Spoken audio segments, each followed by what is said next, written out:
Welcome back into the Rounding Third podcast, episode 204, MLB predictions featuring Sean Bogue. He's What's up, back. boys? Sean is back. How we doing, buddy? Good, man. Good to see you guys. Good to be back. I know we've obviously been in touch and whatnot, and when you want to come back from the preview, I was like, there's no chance I'm missing that. So yeah, glad to be back, man. Good to see you guys. Absolutely. Yeah. Don't adjust your screens. That is the man, the myth, the legend. It sure is. Yeah. And we got Harrison. How we doing, Harrison? I love that. And we got Harrison. Like, hey, whatever. He's just along for the ride. I'm fantastic. It's awesome to be here with the three of us. And for our big annual prediction show, this is going to be a good one. Strap in. Yes, absolutely. So join us in the comments, obviously, and tell us how wrong we are with our predictions. So before we get into all that, make sure you follow and like us on Facebook. You can subscribe on YouTube. You can also follow on Instagram, Rumble, and TikTok. Also listen on Spotify and Apple Podcasts or wherever you get your podcasts.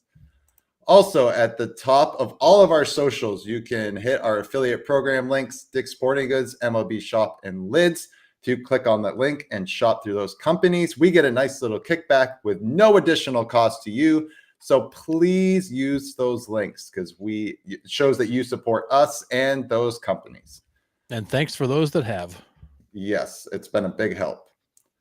Also, our Rounding Third merch is here. So we have our tumblers. They're pretty sharp. You know you want one. And we got the phone cases. Pretty sweet. There's also sweatshirts, t-shirts, everything else like that. You can find it on Rounding Third Baseball on Etsy. All right. Business stuff is out of the way. Here we go. MLB season and award predictions. We're going to start breaking down each division. Here we go. Starting where we always start, AL East. Sean? We all have the Sox, huh? Yeah, Sean. Bunch of homers we are. Yep. Go ahead. Run down. Just go through it. Yeah. The honor's yours. I'm a little shook. I got to be honest with you. I don't know, man. Yankees losing Garrett Cole's huge, right? I mean, that's a massive loss for them. I think the Sox have done enough. I think the young guys are. It is so obvious that they're not only going to make an impact, but a positive impact. And I think for the majority of the season, I mean, Bregman's the guy they needed. He's the guy they got. Crochet's a pig, and I think the bullpen is going to be better, right? Like I think last year you saw early with the Sox that like the starting pitching was really, really good at the beginning. And then I think the rest of the league started to catch up with them with their kind of going away from fastball so much and a lot of soft stuff and spin and it kind of caught up with them. And then they did make a kind of a nice push at the end of the season. Like I think having a guy like Crochet where it's just like, and Walker Buehler, like those guys are just going to shove. Like it doesn't matter like what the league trend is. It doesn't matter like the guys they're up against don't hit breaking balls. Or, like it doesn't matter. Like those guys are just going to go out and do what those guys do. And I think that will set an attitude. I like the Sox this year. I really, really do. Obviously, I have them at number one. I still think the Yankees are good. Like I still think they're good. Fried's an animal. No Garrett Cole though to me is big.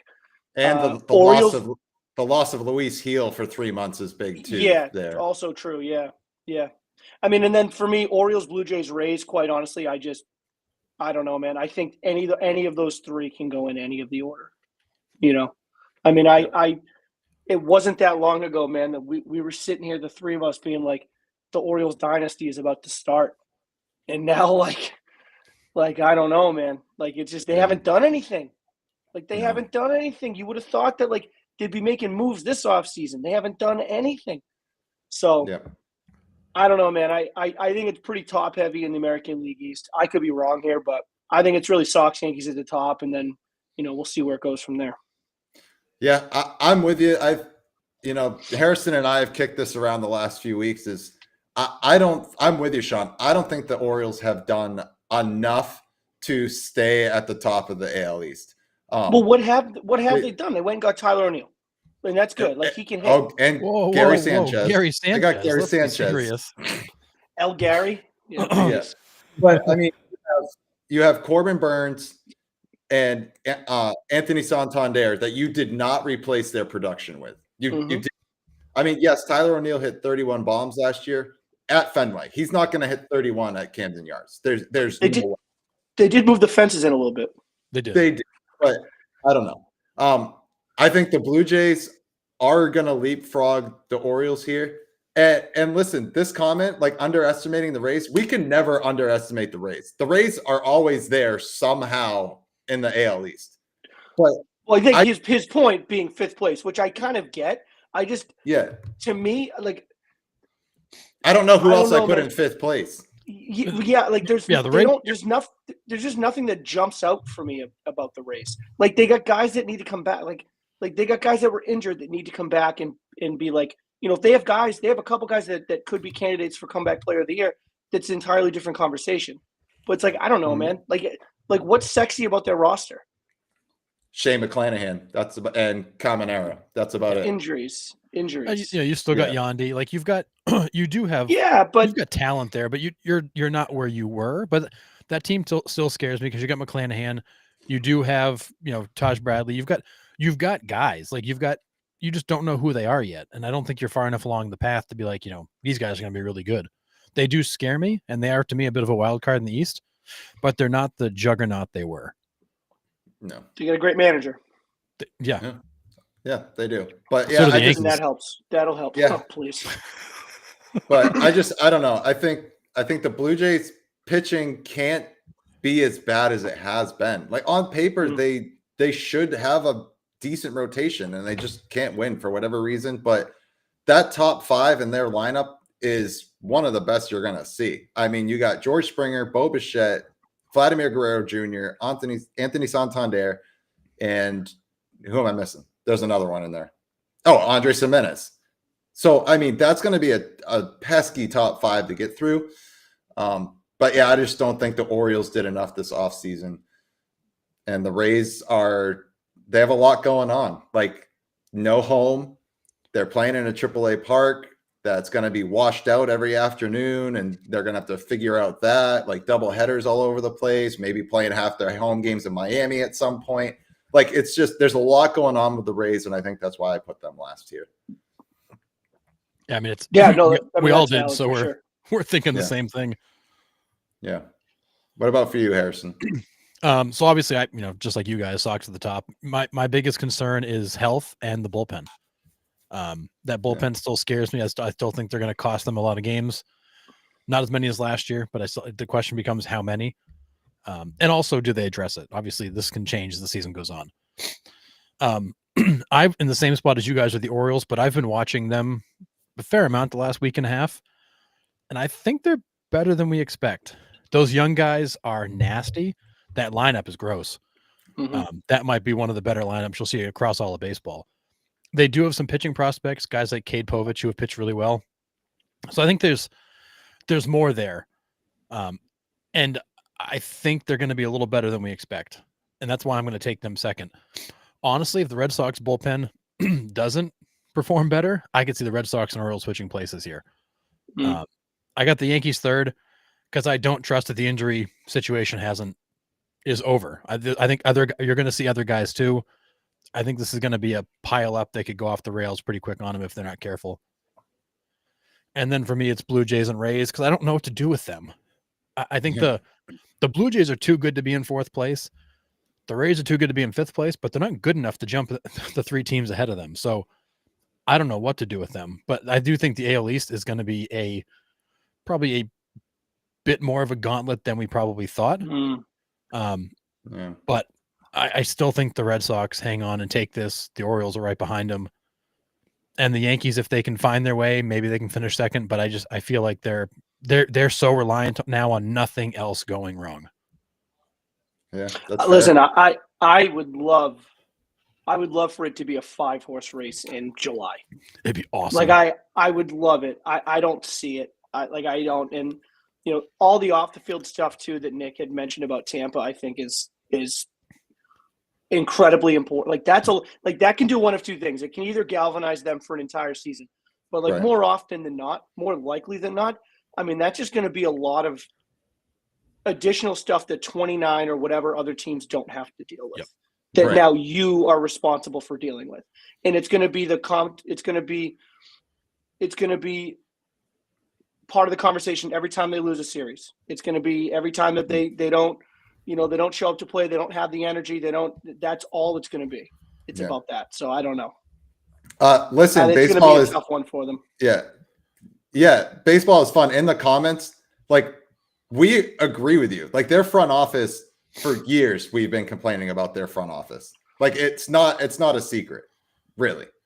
But this would be completely different predictions if Cole was still there with the Yankees, if Luis Gil wasn't out for 3 months. Yeah. That's why we're kind of leapfrogging them. So clearly a Yankees fan there. That would be my guess. But yeah, we understand our front office is a mess and that they're concentrated on other things. Like, we get it. It's not a surprise to us. But Yeah, this was the Yankees division until about 2 weeks ago. yeah, hands down. And we were the first ones to say it. And it wasn't even close. No. All right, let's move on to the AL Central here. Go ahead, Sean. Everything Sean says times 3. Yeah, we're pretty divided here, it seems. I know. Yeah, look at that. Yeah. I don't know what to tell you, man. I mean, I could see the Tigers winning it. I think the Tigers are good. I mean, last year I don't think it was a fluke. But it's a good team. It's a good manager, good young players. I just think the Royals are a little bit better. That's really what it comes down to for me. I just think Kansas City's a little bit better. Guardians, Twins, White Sox at the bottom. I don't know. I mean, I thought maybe Twins, Guardians, but then I'm glad I didn't because Royce Lewis got hurt again today against the Red Sox. So it's like it hasn't even been a regular season yet, and the Twins already have like an injury that like is it going to be a problem for them? So if it wasn't for the White Sox, they'd be 5th. Yeah, I'm with you. The Twins are made of glass and have been the last. I mean, ever since Byron Buxton stepped on the field, it's insane. It's crazy. Tigers, I hope last year wasn't a fluke. They're just really young, but they got what they needed this offseason, which I was screaming for, was a bona fide number 2 behind Skubal, and they got Jack Flaherty. I think that was the biggest signing the Tigers could have made. Yes, obviously Alex Bregman would have been nice for them as well. But don't worry, Joey Gallo's coming out of the pen soon. He just announced that he's going to switch to pitching. Well, he should because he doesn't know the strike zone based on the challenge. Did you see it? What was that? It was right down the middle. Brutal. Yeah, that was crazy. brutal. That was such a bad look for Joey Gallo to challenge a pitch that was so clearly in the zone. Yeah, crazy. But yeah, I mean, I would like to see the Tigers take a step, but I think the Royals addressed what they needed to. They got a closer, a couple arms in the back of that bullpen with Lucas Erceg and signing Carlos Esteves. I think they're just going to solidify that rotation. And you got Bobby freaking Witt Jr. I mean, there's that. Yeah. Oh, yeah. I mean, it's a good guy to have, man. I'd rather have him than not have him. Thank you, buddy. Appreciate it. I'm happy to be back, man. Happy to be back. Yeah. So I'm in the same boat as you guys. I think the Royals are the more complete team. I think the Tigers definitely have some upside in certain areas, but I think the Royals are the more complete team. The Guardians, I still think, are a threat. I think that's still a really good team. Yeah. You traded Jimenez, I'm assuming, to open up a spot for Bazana. You moved Naylor out and brought you didn't really backfill all of his production. So I feel like the Guardians probably went back a little bit. The Twins are a hot mess. That's too good a team to be in 4th place, but they can't get on the field. And then the White Sox are just existing out there. I'm not sure what they're doing, but I am all in on the Royals this year. I think that's a good team. But I could see the Royals and Tigers fighting this thing to the very end. Yeah. And I think it's going to be. Yep, I agree. All right, let's move to the AL West here. Harrison, you go first this time. All right then. So, all right. So I'm going Rangers to win the division. I think they've got a top 10 pitching staff in baseball. I think that lineup is still good. They're still going to catch the ball. I think they're finally back where they should be. Last year was a bit of a mess with all the injuries. I got the Mariners in second. one of the 2 or 3 best pitching staffs in all of baseball, they still can't hit a baseball. There's just not enough offense to be had there, and they missed so many opportunities in the offseason to address it because they didn't do anything.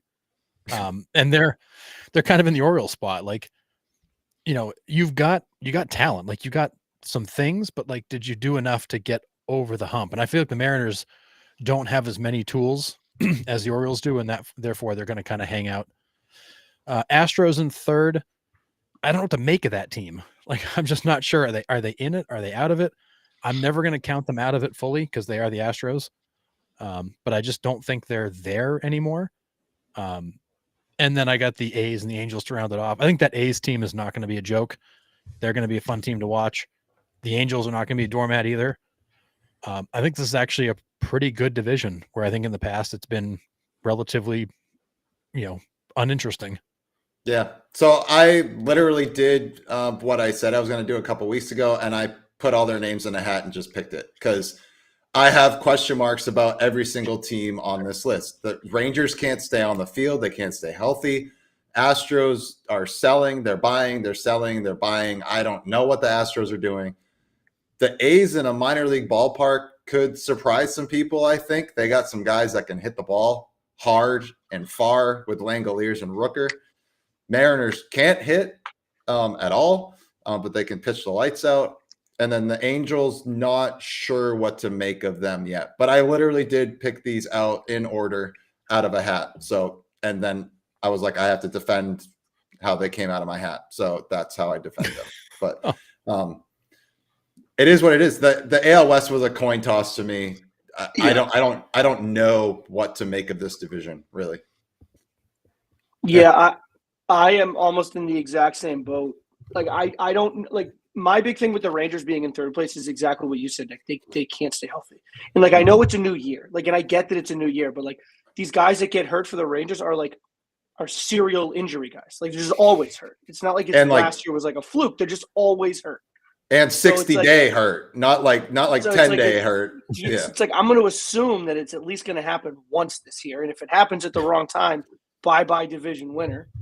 Fair. I mean, again, nothing you guys – the Mariners, they can pitch really, really well, and they can't really hit very well. But I'm not entirely sure that anybody in this division is going to be scoring 900 runs and running away with it.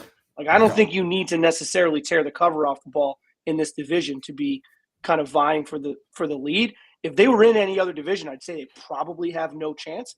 But, like, this is not, like, 5 years ago Astros. Yeah, right? Like, this is not fair. Like, this is not the Astros team now. Granted, like, they still have guys there. They're just, like, they kind of – it feels like it's just – if it's close, they're going to pull through. And so, like, I get that. But, like, this is not the Astros team. And, by the way, just real quick, Altuve looks atrocious in the outfield. It's bad. I don't know if you guys have talked about it's really bad. God. And, like, listen, man, it's an adjustment. There's no doubt about it. Like, I'm not sitting there saying that I could do it because I couldn't. But, like, whoa, dude. You look atrocious out. He looks lost. It's bad. Yeah.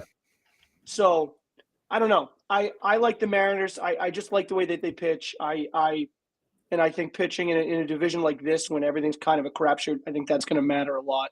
I would love to see the A's be better than fourth. I just don't know how they would be. I guess maybe if the whole Rangers teams gets hurt, then maybe they will. But and then the Angels are the Angels. So I think it's going to be an interesting division. I wouldn't necessarily call it a gauntlet, but I think it's going to be interesting because I do think you're going to see, like, come trade deadline time, I bet like 4 out of the 5, if not all 5, are going to be like able to talk themselves into, if we make a deal, we have a chance at a spot. Maybe not winning the division, but if we make a deal, we have a chance at a spot type of thing. Yeah. You just nailed what I've been trying to, like, grapple with this division is I feel like it's a division where none of them are going to be out of it. None of them are really that bad. But, like, also, like, none of them are, like, clear runaway winners here. Like, this could literally be a 3-way, 4-way, 5-way battle. All the way down the stretch, because I don't think that the gap between 1 and 5 is not going to be very big in this division. Yeah, well, yeah, and I think the problem, and Nick had said it, but, like, I think each team has a very large flaw. If we don't even want to call it a major flaw, but we'll call it a very large flaw. Every team has at least one of them. Yep. So it's like, those are really tough to cover up over the course of a full 162. So I think it's going to be an interesting one. I'm not sure how great it's going to be, but I think it's going to be an interesting division. Yep. Who knows? It's gonna Texas come. could win 105 games. I mean, they could shove it out my hoop. I don't know, but Yeah. I don't think so. It's going to come down to the teams that beat the teams they're supposed to will come out on top. If that even makes sense, No, it does. But This is a division where it may not be pretty, but it's going to be entertaining. Because on any given night, any of them could beat anybody. Well, Sean, you just made friends with a lot of people that follow us because they're all like Pacific Northwesters that love the Mariners. So putting them first, good. you just made their nights for sure. Yeah, we usually don't have much good to say about them, so you're redeeming us. Yeah. Oh, they got that kid. Was it the kid from Mississippi State that throws with both arms? That guy's electric. Yeah, I can't pronounce his last name, but Neither can I. And I'm bad with names, anyways. You know. Isn't it like Jelty? Jahelty? I have, dude. It's I have absolutely no idea. It's like 9 letters in his name, and there's 2 vowels. Like, I don't know. But it's electric to watch him go. It's crazy. Just pumping it from the left and then pumping it from the right and then back to the left. He throws gas. He throws strikes with both sides. Absolute, it's incredible. Yeah. This is a great point too, because I think the A's are in a similar boat to the Rays, where the grind of being in a minor league stadium and not having all the comforts, and I think that begins to wear on you. And I think we're going to see this similar to the Rays, that how well can these guys handle if the season's going well, they'll power through it. If they get into a cold streak or they're not playing as well as they hope, like this will just wear on you. Yeah, but I think the A's are actually more established in their ballpark, which is weird for me to say, because I don't think they're going to have to deal with the rain that the Rays are going to have to.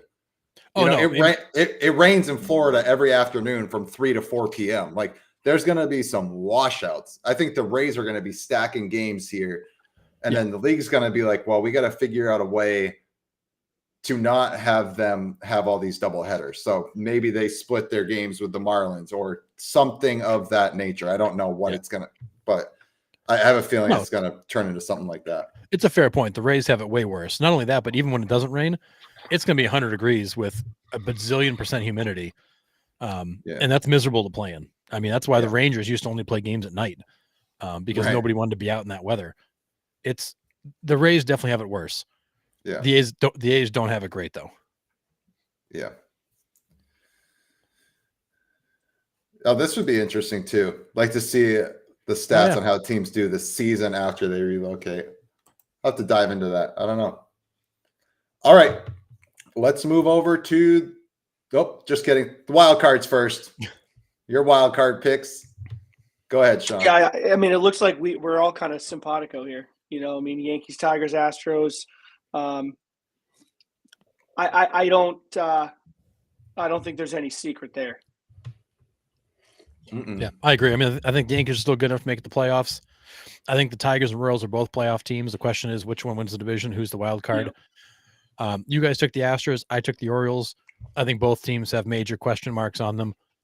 So you can probably flip a coin for that last spot. But I mean, I think that you go into the playoffs with the 6 teams that we're suggesting, which are mostly the same teams. You're gonna have some seriously fun ball games to be watching in the postseason. Yep. I almost threw the Guardians in here because, last year we were like, there's no way that 2 teams from the AL Central is going to make it. And then 3 of them did. So I don't know. I just have a feeling it's going to be one from each division at this point. It never works out that way, but this was my safe bet. So, yep. I mean, it makes sense. I think we're all thinking the same way here. Yeah. All right. NL East predictions. I'll go first, I guess, this time. I'll go first this time. Go. All right. I think the Phillies have the best rotation in this division, hands down. It's not even close. Their lineup is ridiculous. I just think they come out on top. Not that I'm trying to slouch the Braves at all, but again, like the Rangers, do they all come back? Do they all come back healthy? Does Ozzie Albies come back from a broken wrist and then break his finger the very first game back? Is Austin Riley back? Is Acuna when he comes back? Probably not. They're going to choke him back a little bit. Sean Murphy's out for 4 to 6 weeks. Are they going to replace Fried's production? I don't know. So I think that's why I have the Braves there. Listen, they still made the playoffs after being as hurt as they were. So I still think they're there. Mets, sorry, Sean. I don't think their starting pitching is there. I mean, yes, we'll see what Clay Holmes does. Hopefully a full year of Senga.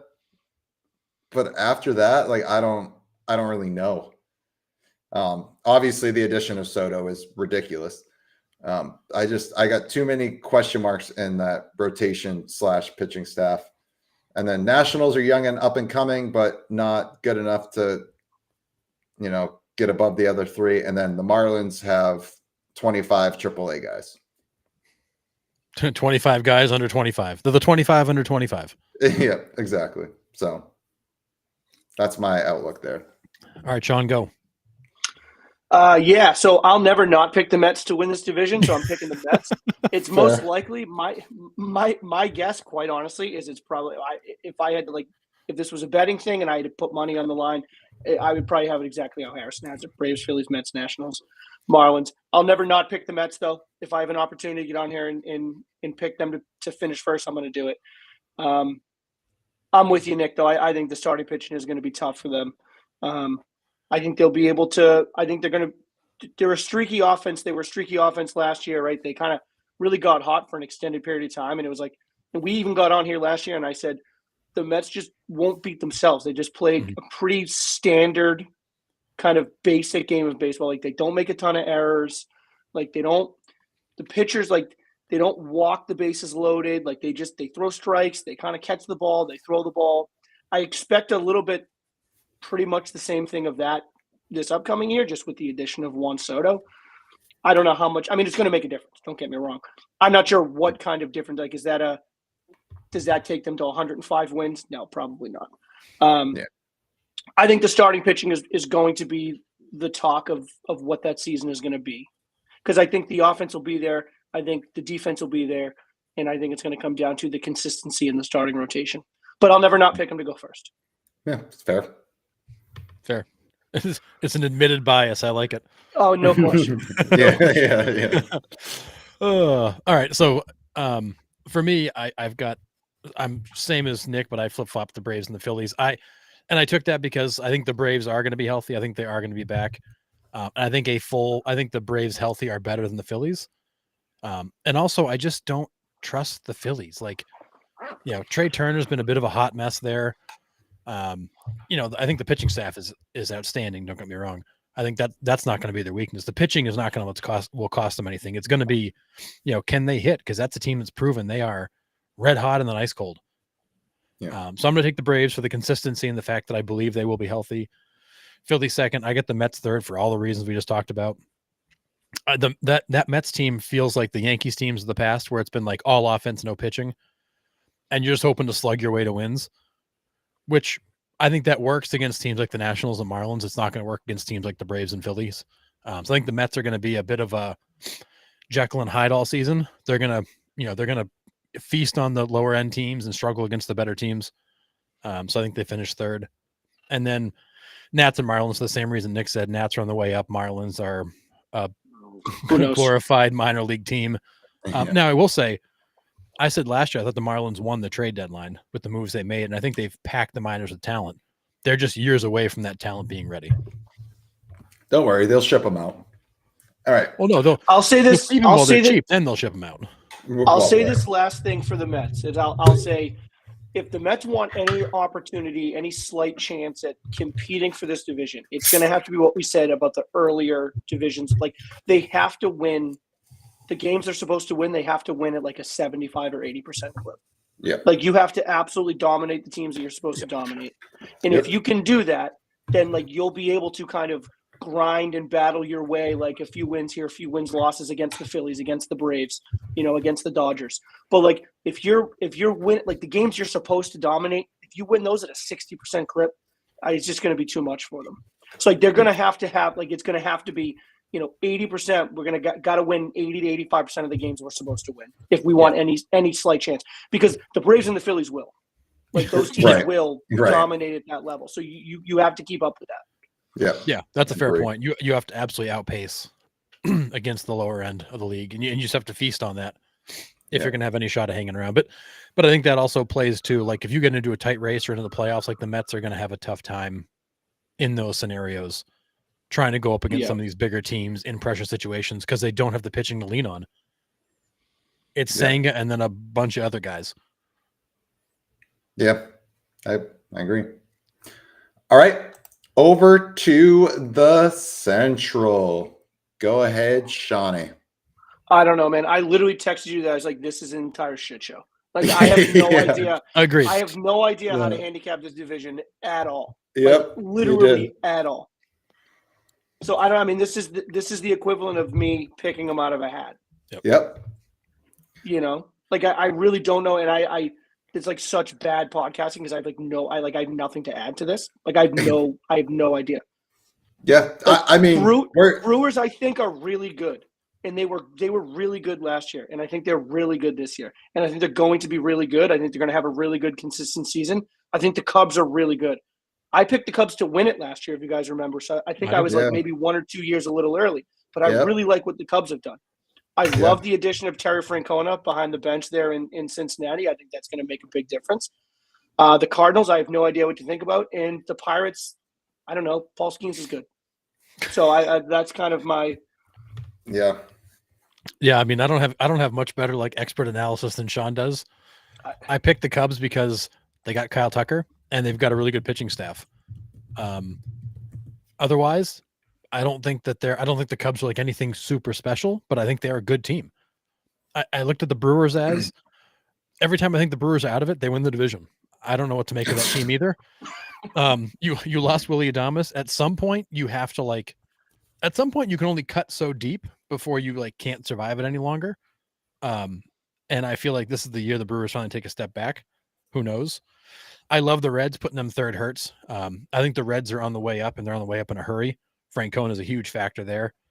And then the Pirates and Cardinals. Like the Pirates are just existing, and I feel like the Cardinals are going to finish fifth because they're going to move more parts. Like they're not done. They're going to strip this thing further down. That roster, when they get to the end of the season, will be a lot younger than where they're at now if they can do it their way. Mozeliak is sunsetting. Heimblum's taking over. They're going to rip this thing to the core and give Heimblum kind of a clean slate to start fresh because they're not going anywhere. And they're friggin' excited to do it because they're looking at what the Red Sox look like right now, and the Cardinals are like, "Yep, give me that in 3 years." Yeah, if I'm the Cardinals, I can't wait to give Heimblum the reins because the Red Sox now have this treasure trove of young talent that the league would kill for, and that was all Heimblum's design. Yeah. So I'm going Cubs here. You got Imanaga and Steele at the top of that rotation. I mean, I hope Steele can stay healthy, get a full season in. That was tough luck last year on opening day, popping that hamstring. That was terrible. It's hard for me I battle between the Reds and Brewers here because Brandon Woodruff is supposed to be back for the Brewers. And he's a stud when he's on the hill. So, and that's a big difference maker. But the Reds have been on the cusp for so long. I think they finally get there. I think Francona kind of steers the ship. Might be a year too early on that one, but the addition of Francona had me kind of bump them above the Brewers here. Pirates fourth, but their pitching staff is very underrated. Yes, Paul Skeens, number one. You have Jared Jones, who's a stud. You have Bubba Chandler that's coming up. That's a stud. They have got some arms in that system.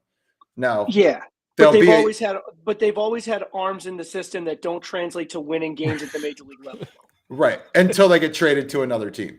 Well, right, but that doesn't help me. Like we're talking about the Pirates. Right. No, we're not talking about when Jared Jones is a Yankee. We're not talking about that. We're talking about him as a Pirate. And it just doesn't seem the Pirates can never seem to figure out a way to get these young live arms to translate to wins in Major League Baseball games for the Pirates. It doesn't seem to make any sense. But the list goes on and on forever. And it's like, how does this eventually something's got to break, right? Well, no, because they haven't signed a multi-year free agent since 2016. It's crazy. It's embarrassing. That's why. You're not building a team. You're not. You're just bringing up guys from the farm and then dealing them away. You're hoping a couple young kids are somehow going to rescue you from yourself because you're not actually serious about spending any money and building a team. Yeah. I don't I mean, know. I'm with So, you on the arms. I'm with you on the arms, Nick. Like Yeah. I really do. You know, I had my tongue-in-cheek comment about Paul Skeens is good, and he is. But like they do have other arms. But it's like yeah. they just don't translate to wins. Yeah. Well, it's because, you know, a 3.2 ERA, unfortunately, doesn't win the Pirates games because It doesn't. it's just not going to happen because the Pirates can't score either.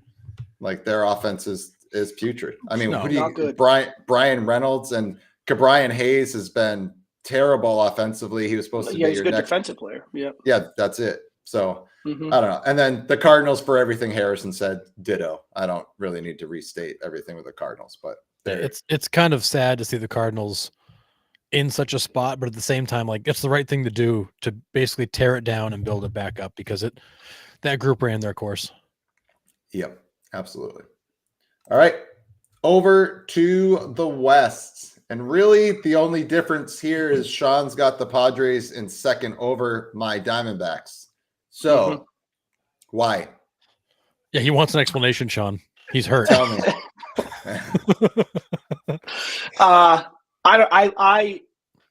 I just like San Diego. I think San Diego's really good. I think they're really, really good.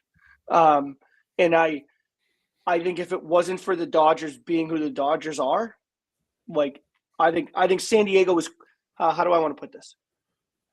I think San Diego is closer to challenging for the division than not challenging for the division, if that makes any sense. Like I think I like the makeup of their club. I think they're solid top to bottom.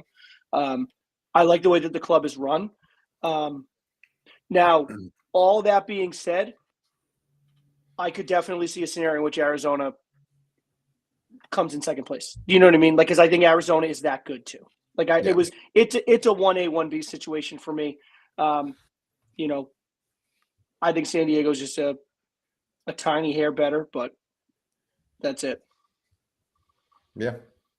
I mean, I'm with you, but we were kind of talking about it a little bit last week because the Padres to me are like they're like one bad hop away from being an absolute dumpster fire, or they're one good hop away from being like a contender. Like I just never know where to go with the Padres. Like their makeup to me, like I don't mind. I like watching them mostly for Don Orsillo, but I do like watching the Padres. But Jackson Merrill, that kid's a stud. I mean, say what you want about Machado. We don't really like him personally, but he's a hell of a ball player. Yeah, exactly.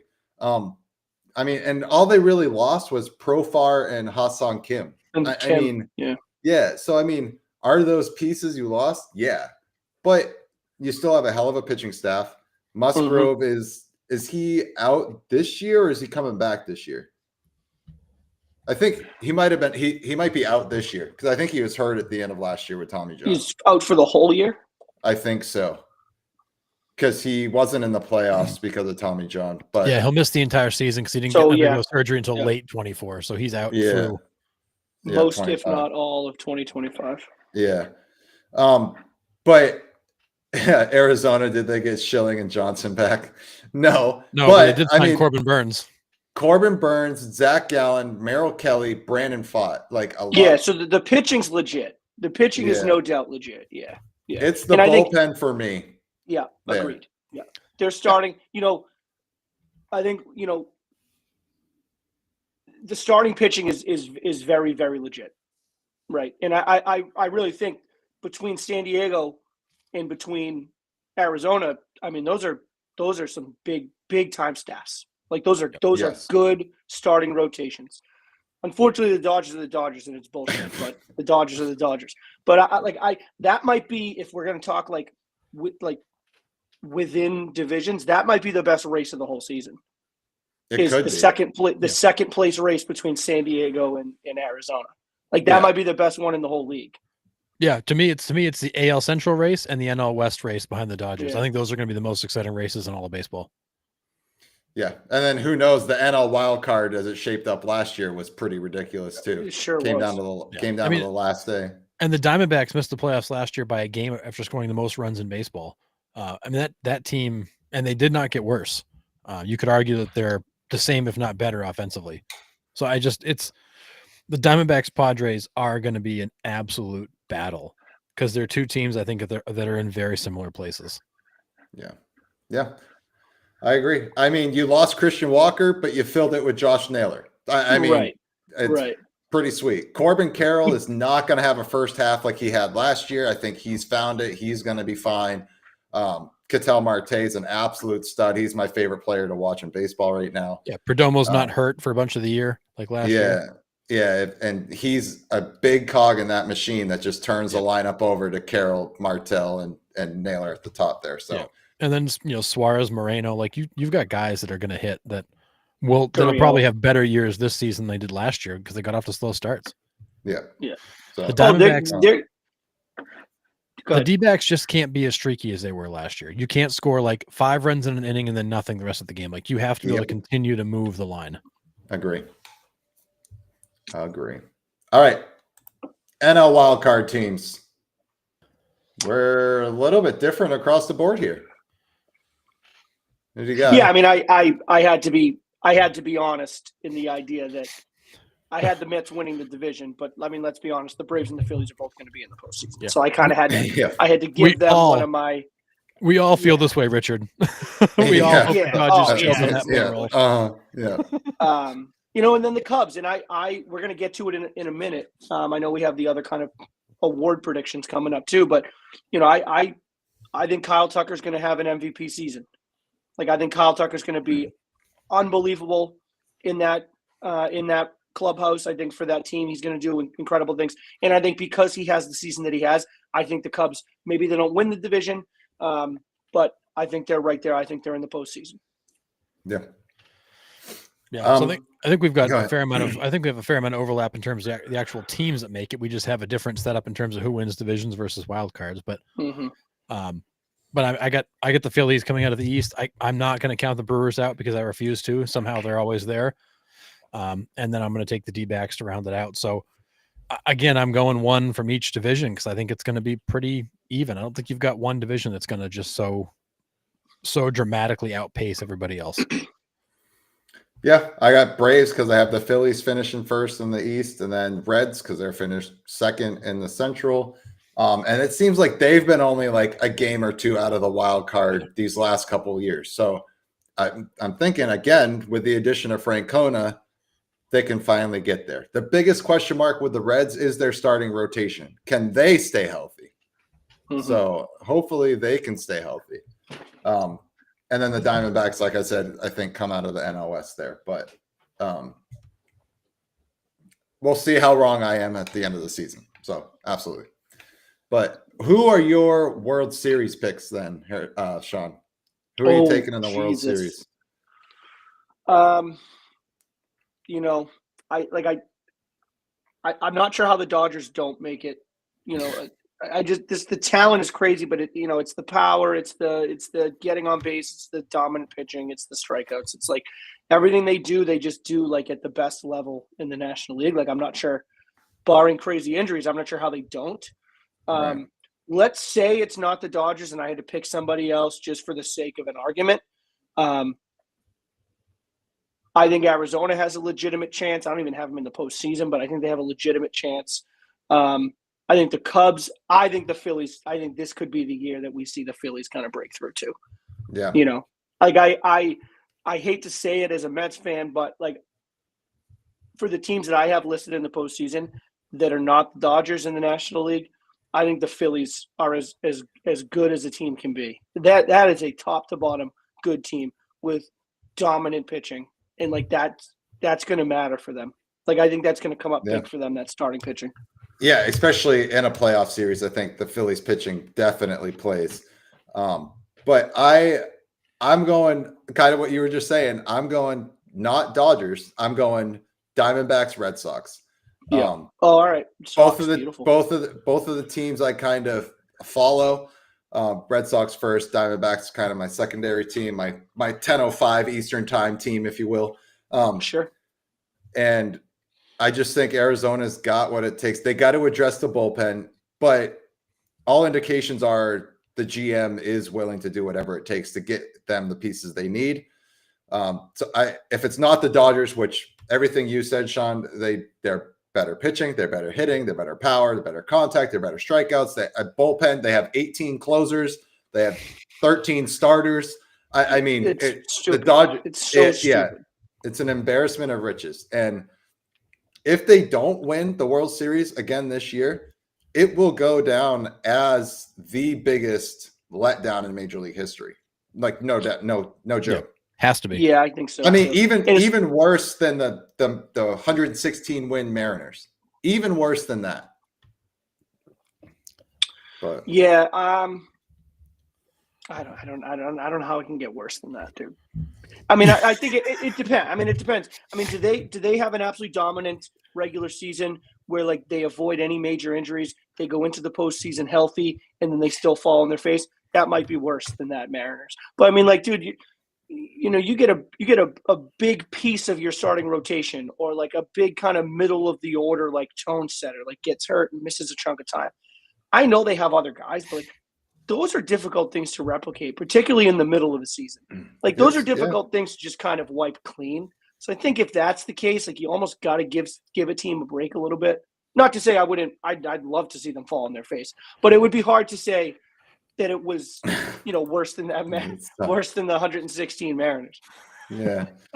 I don't know. I just sorry. I mean, I just think it is. Like on paper, this is the best team ever assembled in the history of baseball. I mean, yes, you have the 27 Yankees that everybody thinks is the best team of all time. Hard to argue. But this team right now, you have at least five future Hall of Famers on this team, right? Yeah. I mean, if they don't win, it's the biggest disappointment to me in baseball history. But valid. It's fair. Who's your World Series pick? Oh, yes. Good one. Yeah. This was my second pick here. that was my backup choice. This is the one that America wants to see right here. Yes. White Sox and Marlins in the World Series.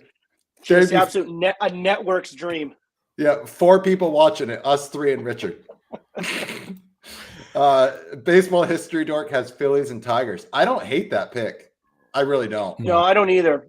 I'm not really sure how to look at the American League, to be honest with you. Like I don't know. Yeah. Like I think whatever. Yeah, I think with the Yankees going down, it's wide open. I think with whatever team comes out of the American League Central has a legitimate chance.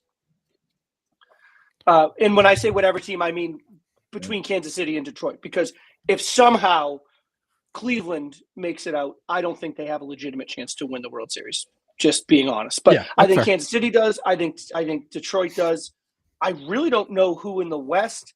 I mean, I guess if they become the healthy Rangers, I mean, the healthy Rangers have a chance because the team is just good talent. But again, with the health concerns, so maybe the Rangers.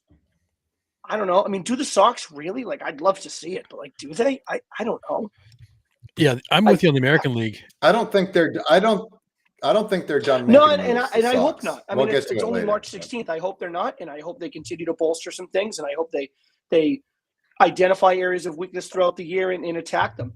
Like I think they have the top end play. Like I think when Devers is healthy and he's happy and he's playing well, he's a superstar. Alex Bregman's a superstar.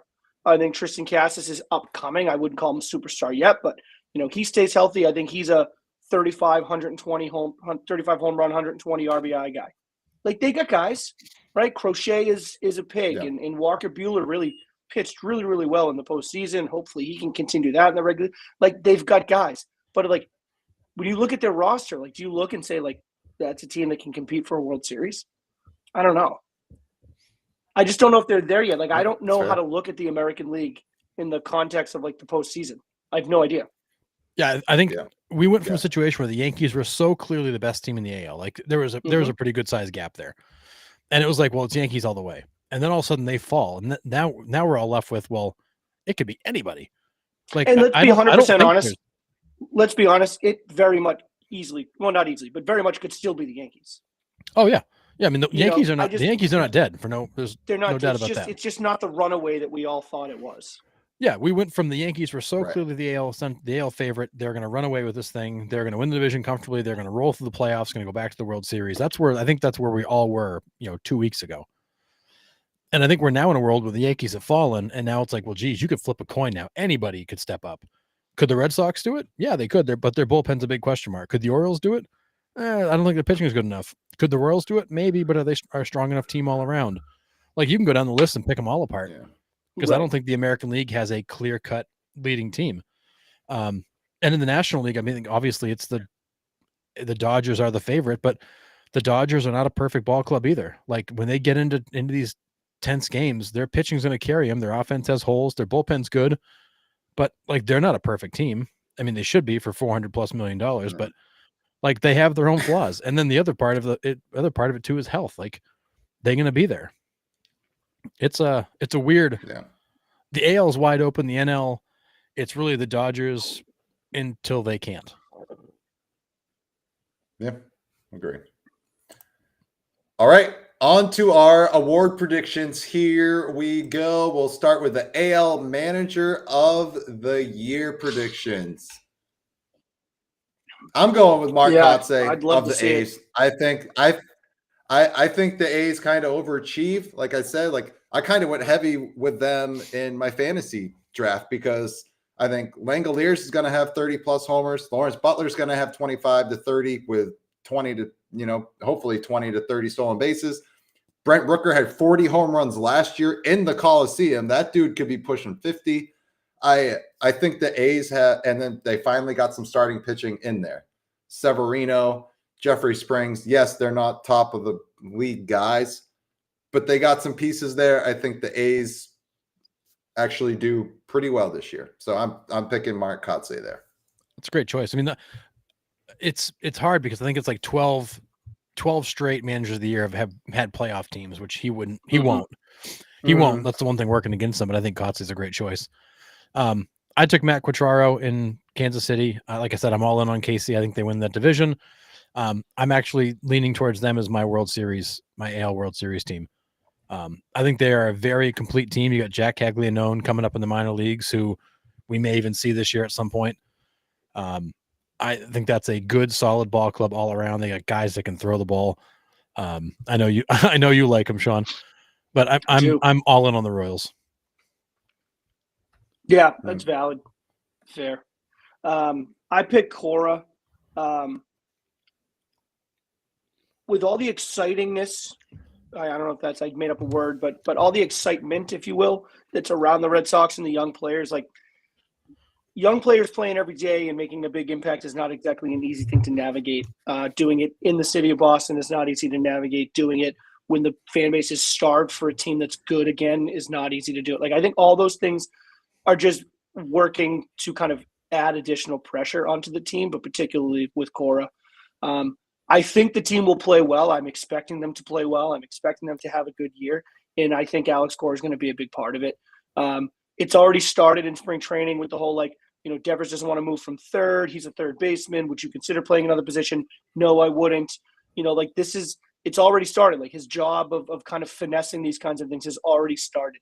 But I think, like, I think one thing that I love about him is, like, when you listen to him talk into the media, like, he's very open. He's like, they brought me in here because I'm a good communicator. So, like, now it's time to earn my money. Like, I got to communicate with these guys. I have to talk to them and be open and listen to them and give them my point of view and, make it work. And that's his job, is to make it work.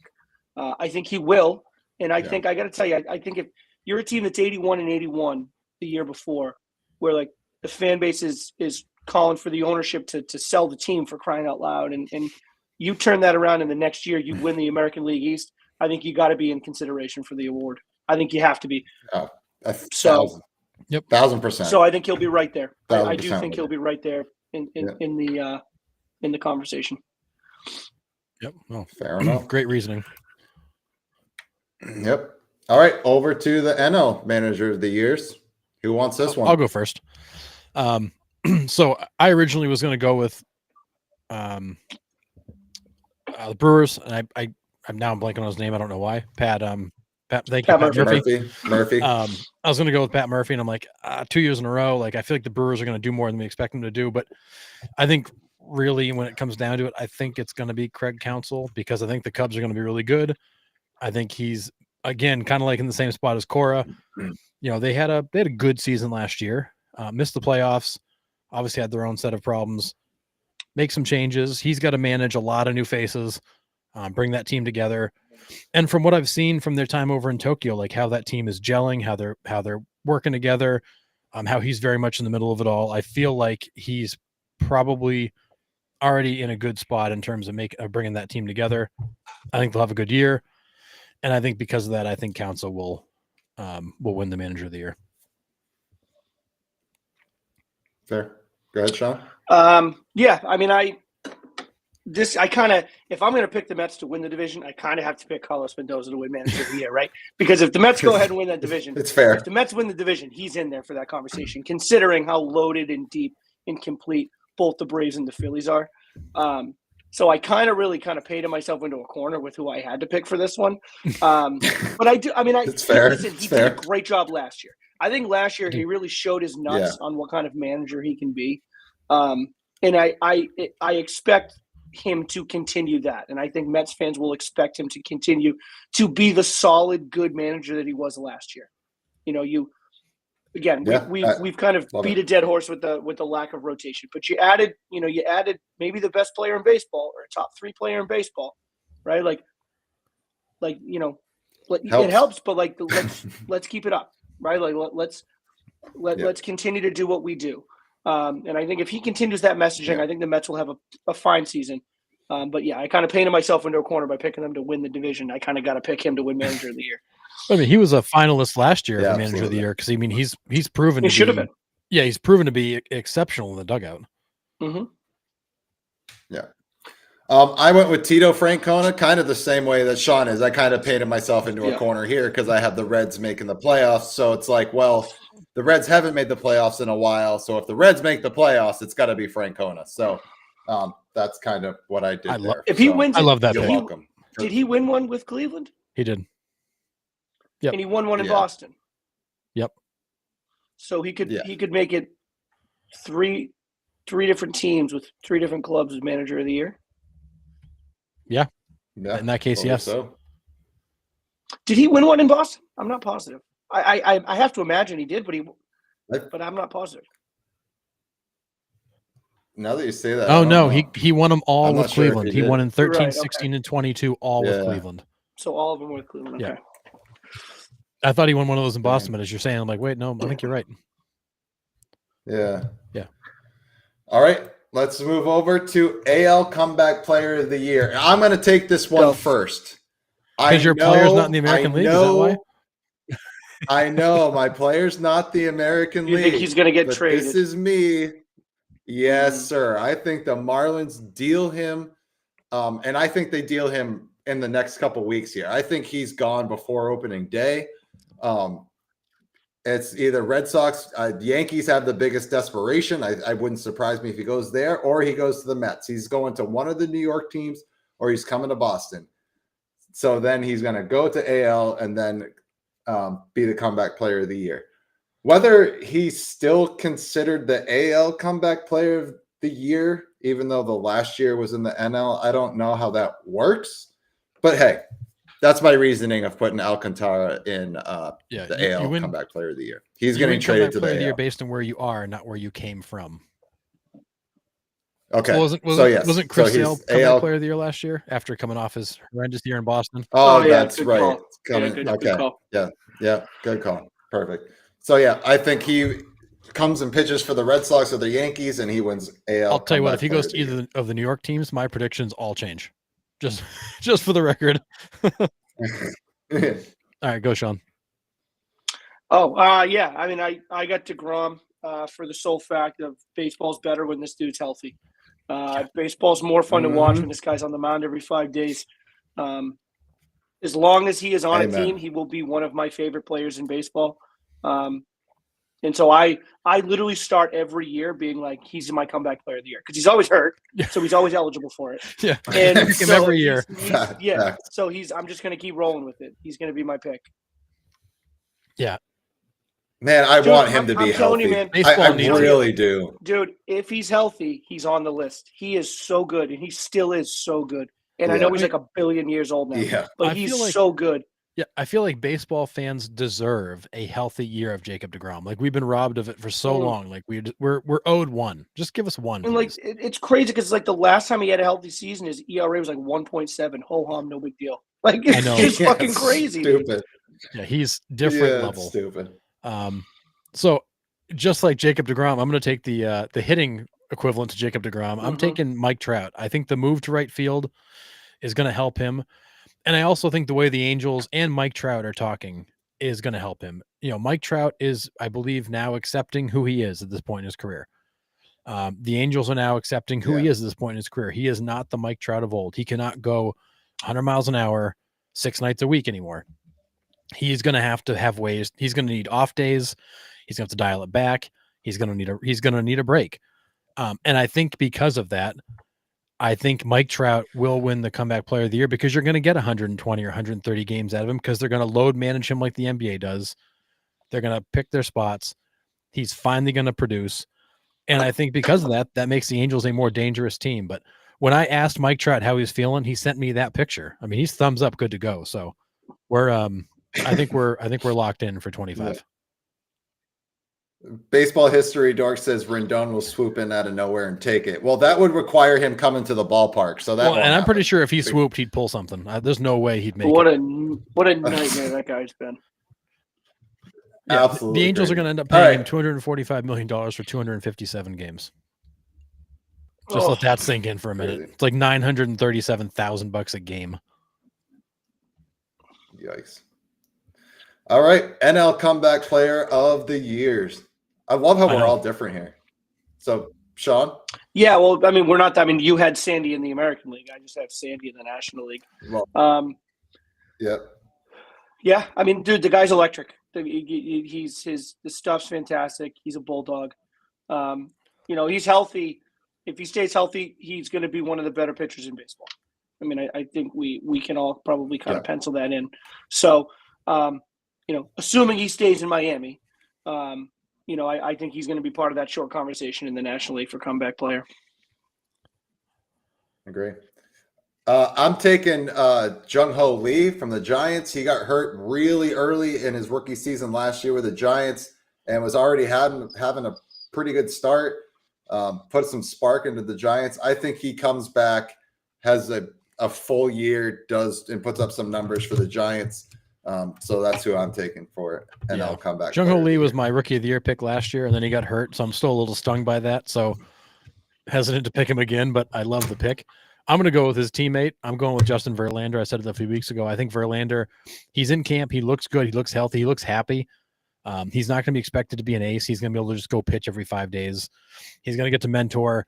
I think at the stage of his career, I think for him, he's going to find it probably better to not be the guy anymore. To be able to just go and pitch and hang out with the guys and be one of the guys. So I expect Verlander to have a big season this year, and that ballpark is massive, which only helps. Can I ask you a question? And this is not me trying to be combative, but shoot.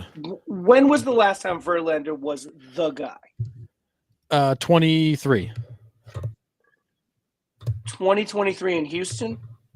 2023 in, I guess technically at that point it'd be in New York. Okay, yeah, before the trade, yeah. Okay. So I would say the last time he was like truly the guy was 23. The when they kicked off the season in New York, and then that the season, Mets year. Yeah, that season quickly went off the rails. It was a disaster. Yeah. I mean, he wasn't terrible. He was 6-5 with a 3.15 ERA, but the team was going nowhere, so they launched him. The only reason why I ask is like this. You know, he's in camp and he looks happy and he looks healthy and he looks like he's not like, you know, he doesn't have that pressure of trying to be the guy. But then you think like, well, when was the last time he really was like that? You're the guy, like the way you go, this entire club goes. Yeah. Like even 23, I would argue, like, because Scherzer was there too. Like that was right. You know what I mean? Like I feel like he's getting this like pass almost this Verlander pass where it's like, well, you know, now that he doesn't have to be the guy. It's like, well, when was the last time he was the guy? Detroit? I mean, in Houston, he was, I mean, for 18, 19, and 22, I mean, he was the guy. I mean, he was their best pitcher. He was their best pitcher, but he was the hopes and dream. but the hopes and dreams of that club do not lie with Justin Verlander. No. And I don't mean the guy like the hopes and dreams lie in the team. Like he was the number one guy. Like he was the ace. Well, he was their best pitcher, I guess. Yes. But like he was there with Garrett Cole, wasn't he? The earlier couple of years, yes. A short period of time, he was there with Garrett Cole. And then up comes, Framber Valdez is this guy when people can't stop talking about and all that. Like I don't know. I just think like he's getting this idea that like, well, Justin Verlander, like now he's finally on a team where he doesn't have a lot of pressure. It's like, I don't know, man. Like I don't know. I guess I'm just being combative, but no, I mean, it's a fair question. Justin Verlander, I don't know. I mean, Verlander with the Astros was the ace. He was always the ace, no matter who he was their best pitcher. He was Batman, and he always had a Robin. Yeah, sure. He was their best. He's always had a strong number 2 behind him, but he was always the guy. He was always the guy that pitched game 1. He was always the guy that led off the playoff series. Like he was the front end guy. He wasn't like the guy in the sense of like, oh my goodness, if he doesn't pitch great, we suck. Right. More so, he was the guy. Like he's the guy you gave the keys to for everything that was important. I got you. I think in San Francisco, he's going to be able to kind of hang back and just pitch. And I do think there's a certain level of, last year Verlander in Houston, he wasn't healthy. He looked off. Like later in the season, he seemed like he just didn't care. Like almost like somebody kicked his dog. Right. He wasn't in a good place. I think getting out of there and resetting and going somewhere that honestly won't be as competitive. It's a better ballpark. It's a different atmosphere. I think for him, that will be good. I do think in some ways he gets a little bit of a pass because of his track record. He's been so damn good for so long. Yeah. Oh, he's at the Hall of Fame for sure. And he hit probably a 12-month patch where he just wasn't right. But I think where he's finally right, San Francisco should be a place that I think fits him well. I think he'll have a good season. And he's got guys ahead of him who are studs. He can just kind of hang out and do his thing. I hope he has a good season. I mean, he's fun to watch, man. I mean, I remember that game Sarah and I went to last year or was it 2 years ago in DC, and he was on the bump, and it was like he was shaky in the first 2 innings, and then like they couldn't get to him, like they kept stranding guys at second, and then he just shoved for like innings 3 through 8. It was like they didn't have a chance. He was awesome. That was always Verlander's MO. It's if you didn't get him early, you didn't get him at all. Because he would get better as the game went on. The guy would also be throwing 97, 98, 99 in the 7th inning, and you're like, where's that coming from? Yeah, crazy. All right, AL Rookie of the Year predictions. I like your pick, Sean. Why don't you go first? We almost had 3 for 3 Jackson Jobs, to be honest with you. But I did end up. I think Roman Anthony. I think all the big 3, as they're being called in Boston. I think the big 3 are all going to have major impacts this year. I look at how comfortable Roman Anthony looks. Yes, it's spring training, but I mean, he's in a major league lineup amongst major league players playing against major league players. And he looks so incredibly comfortable in that lineup. I mean, even just his presence in the batter's box, he's taken ball 4 on pitches that his veteran teammates are swinging through for strike 3, and he knows it's outside and he's taking it for ball 4. Like little things like that you're seeing in March it's just incredible. I think he's going to hit quite a few home runs. I think he's going to be a really, really big part of what the Red Sox do offensively this year. And I think he's just going to be right in there in that conversation. I don't think you're going to be able to have the conversation without him. And that dude is a beast. That kid is huge. The funny thing is he's not even that big. He just looks that big. He's just like he's well proportioned, but he's not like a big guy. But he just when he's out there, you're like, God, the guy's huge. And he's like 6'1" or 6'2". Like he's not even that big a guy. No. But yeah, I'm going Jackson Job. He came up in the playoffs last year. A hell of a way to make your debut, Charlie McAvoy. It was just he had good stuff, and the ceiling's high, and everyone's really high on him. That's why I went Jackson Job here.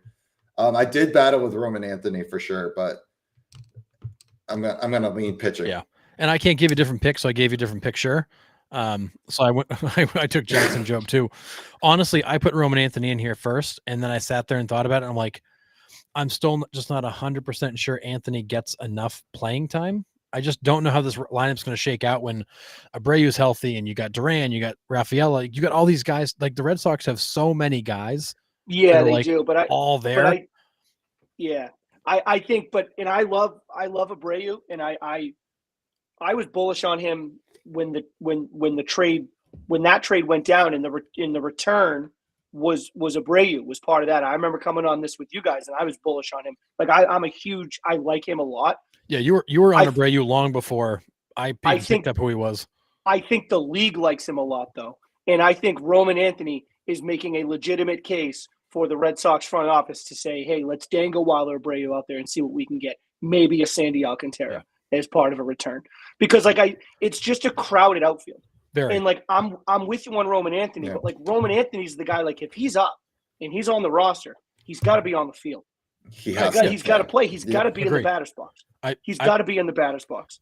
So I'm in the same spot. I feel like Anthony, you can't, he's become so good you can't ignore him.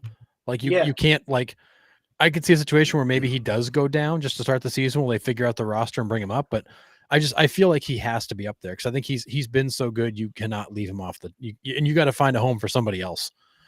So because of that, I took Joe because I think Job's a sure thing. Yeah. But I think Roman Anthony reminds me of Juan Soto in his approach, his understanding of the zone, the way he hits things. Everything's hit hard. He doesn't chase. He doesn't expand the zone. He stands up there like a 10-year veteran in his knowledge of the strike zone, how to approach an at bat. Nobody does that. It is so natural. So Richard, Kobe Mayo is actually on the Marlins. He went over in a trade last trade deadline. So Kobe Mayo is not in the AL anymore. Yeah. So he and Connor Norby both went in that. Was it Weathers that got traded? Yes, I believe so. Maybe it was Connor. No, Norby, you're right. No, Kobe Mayo sold the Baltimore Orioles. I'm looking at it right now. I'm like, no, that's Connor Norby. Okay, I was thinking Connor Norby. Connor Norby went by himself. Yeah. He and a bunch of low-level guys went. Yeah, that's Connor. Yeah, the issue for Mayo is going to be finding a home for him because that's a crowded outfield in Baltimore. Yeah. Yeah. Right. Yeah, I know, right? All right, NL Rookie of the Year pick. You got 2 Dylan Cruzes. I picked Jordan Lawler just to kind of go against the grain here, and he was for Arizona. I don't even know if Lawler makes the team out of spring. I hope he does. He's young and upcoming. Everybody's high on this kid. And I think, honestly, it's Roki Suzuki's to have in the NL, but that's another, another kind of Dodger pick that's kind of a no-brainer. But I'm going Jordan Lawler here. I mean, and he's a good pick. He's a guy who's definitely on everybody's radar. I wonder with a guy like Lawler, where does he play? Well, that's my worry too. I don't because that Diamondbacks lineup is good. Go ahead, Sean. I'm Dylan Cruz is an animal. It's an animal, and I think Washington's a team that's young, and Washington is a team who I think is going to lose quite a few games this year. But they're going to be the team that's we're playing against the Nationals. Yeah, that could be a fun one to watch. Even though they're probably going to lose a lot of games. Yeah. And I think highlighting what makes them fun and exciting is going to be Dylan Cruz. And I think when you get to be the team that's not that great, but you have a bunch of young players and you have the best young player in the whole bunch who's personable and good looking kid and easy to market and all that stuff, all of those things together, I think you're not going to be able to talk about not just National League, American League. I don't think you're going to be able to talk about MLB rookies without mentioning Dylan Cruz. He's just going to be in every conversation, I think. And so I think it's going to be really hard for him. I think he's going to have a real good chance to win it. Yep. Yeah. Yeah. James Woods also. So James Woods does not qualify for Rookie of the Year this year. He got too many at bats last year. So he doesn't. Right. So James Woods last year was his rookie season. He got if it's more than 130 at bats, he got 295. You don't qualify. So he went over. Yeah, he was not. It's not even close. James Woods. My first thing was I put Woods here, and I go, wait a second. He was up for a while last year. He does not qualify. And I'm in the same boat as Sean with Dylan Cruz. I took the same approach. If I can't give a different pick, so I gave you a different picture of the same guy. But I think Cruz is going to be in that boat of Skeens last year. You can't talk about rookies without talking about him. Jackson Merrill type. He is going to be an absolute savage. And when you pair up Woods and Cruz together, that outfield plus Abrams, if you can stay out of the casinos, that is going to be a hell of a good young core they're building. They just have to add to it soon before they start losing guys. Couple of years. That's going to be one that's a couple years from now, 2027, 2020, like a couple years from now. Like it's too early for them right now. Like this year is too early for them. But I do think they're going to give you some exciting baseball to watch. It's because they're very young, they're very exciting, and these guys mash the baseball. Dylan Cruz mashes baseballs. Oh yeah. And so, like, when in doubt, just turn on a game where baseballs are getting mashed, and that's fun to watch. Yeah. So it's I think teams, you know, like I said, if your team is playing against the Nationals, you're going to want to tune into it. Yeah, the Nationals are for sure a team I'll see you listed and go, yeah, I'm watching that. Same. Well, I wish I was with you, but I'm blacked out. All right. Anyways. Okay. Well, right now, Nick, you're blacked out everything. Predictions.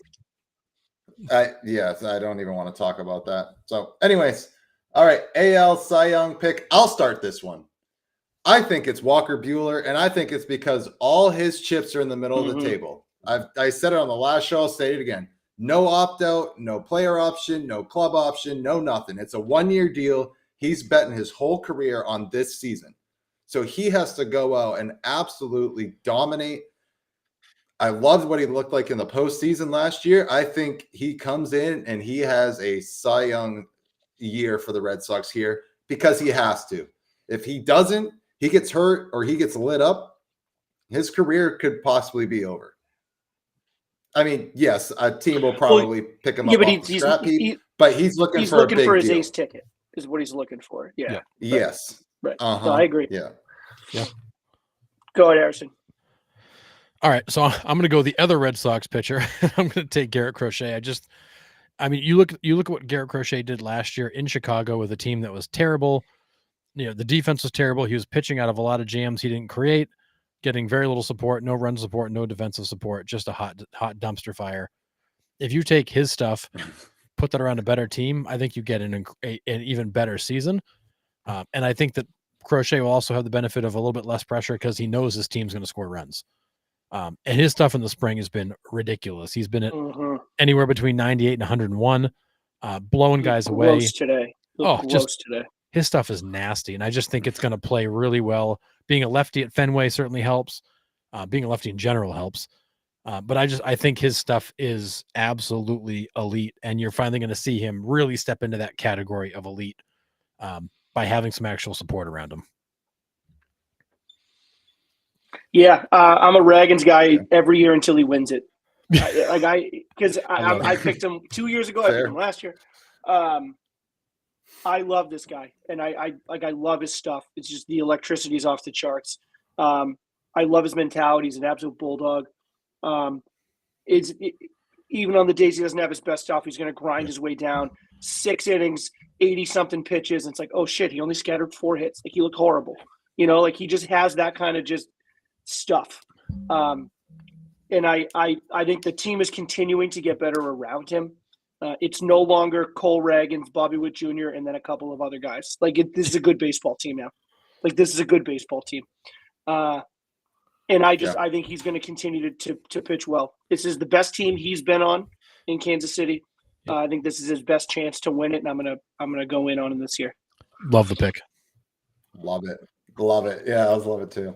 All right, NL Cy Young, Paul Scanes, and obviously Harrison has to be different. Well, I mean, I feel like I've been the same as somebody for like the last 3 or 4 categories, so I figured I'd be different. And I mean, let's be honest. Paul Scanes he's a generational talent. He is can't miss. But I think you take Corbin Burns stuff, you put him in the desert, in that ballpark, on that team, and I just think he's that much better. I love the Arizona connection for him. It's home. I mean, for all the reasons, I'm all in on Corbin Burns. I agree with you fully. Yep, I love it. Except Paul Scanes sells newspapers and gets clicks in his headlines, and that's what matters in these types of voting. Yeah, it's a pageant. And I think ultimately that's what's going to get him the award. Not to say he's not going to earn it. Like, I do think he's going to have a really good year. Yeah, he's pretty good. Right. I think he's going to have a good year. I think he's going to be healthy. I think he's going to dominate. I think he's going to, he's going to be in the top 2 or 3 in the National League in strikeouts. I did say this to Nick though when I was giving my picks. I said if Spencer Strider comes back like in early April, then I reserve my right to switch to him because there is something electric about that dude and his ability to miss baseball bats that is just mesmerizing. I don't know. It's crazy, and it's in an era in which this league is going like big on the strikeout. Like strikeout numbers are going up. Like he is different than everybody else. It makes no sense. Yep. He is so good. The ball gets lost in his thighs. Well, that must be the ball it. just gets lost in his thighs. A wagon of an ass. Like it makes no sense. But he's really, really good. So I do reserve my right to switch my pick to him if he comes back in like early April. Yeah, fair enough. Anything you want to add on Skeens, or do we hit it all there, Nick?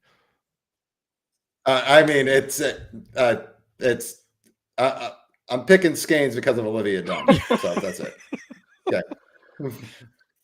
Moving on. All right. AL MVP predictions. Sean, go ahead. Breggy baby. I love it. I think for the Red Sox, again, the picks have to make sense. And for the Red Sox to win the division, it's your best players are going to have to be your best players for the season. And he's the best. He's one of the best players, if not the best player. And I think he is such a calming and I know it's a little thing, and I know I keep harping on it, but this whole like second base, third base, Devers doesn't want to move.